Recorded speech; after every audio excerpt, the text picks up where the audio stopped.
హనుమంతులు వారు త్రేతాయుగంలో రాములు వారితో ఉండగా రాములు వారు ఇలా ఉపదేశిస్తారు.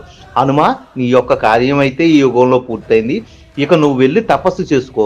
నేనిక్కడ చేయవలసిన కార్యాచరణం పూర్తి చేసుకుని నీకు మళ్ళీ దర్శనమిస్తాను అని చెప్తాడు. ఆ మాటలకు కట్టుబడ్డ హనుమంతుడు తపస్సు చేసుకోవడానికి హిమాలయ పర్వతాలకైతే వెళ్తాడు.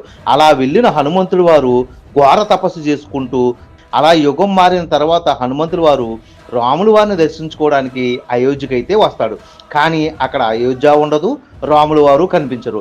ఆ విషయాన్ని గ్రహించిన హనుమంతులు వారు చాలా మిక్కిలి కుమిలిపోతూ రామజపం చేస్తూ నాకింతటి దుస్థితి కలిగించావా రామా అని కొండ మీద కూర్చుని బాధపడుతూ ఉంటారు. అదే సమయంలో యమధర్మరాజు తన దున్నపోతు మీద కార్యాచరణకై అటుగా వెళ్తూ ఉంటారు. అది చూసిన హనుమంతులు వారు మిక్కిలి కోపం వచ్చి, ఆ రోజు నా రాములు వారితో తుది సంభాషణ చేయడానికి వచ్చిన బేపనుడు ఇతనే కదా అని గుర్తించి ఆ దున్నపోతుని ఒక్కసారిగా పట్టుకుని వెనక్కి లాగేస్తాడు. దాంతో యమధర్మరాజు వెలగత్తలా కింద పడిపోతాడు. నిరాధాయుడిగా ఉన్న ధర్మరాజు మీదకి హనుమంతులు వారు ఒక్కసారిగా తూకి తన గదబలంతో యుద్ధం మొదలు పెడతాడు. యమధర్మరాజును కొడుతూ ఉంటాడు.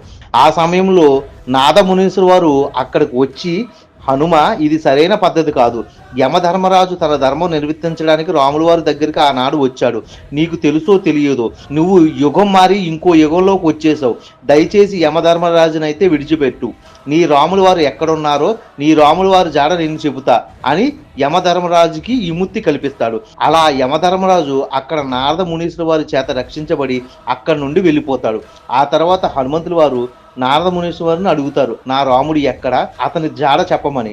మునీసుల వారు సమాధానం చెబుతూ, హనుమ, నువ్వు త్రేతాయుగం నుంచి ద్వాపర యుగంలోకి వచ్చేసావు. నీ రామయుగం ఆ రోజు అయిపోయింది. ఇప్పుడు నీ రామావతారం కృష్ణావతారంగా పరిక్రమించింది. నువ్వు వెళ్ళి నీ రామ దర్శనం చేసుకో అని చెప్తాడు. అలా హనుమంతులు వారు కృష్ణ దర్శనాన్ని చేసుకుని తన రాముడి యొక్క అవతారమే కృష్ణ అవతారం అని తెలుసుకుని ఆనందపడతాడు.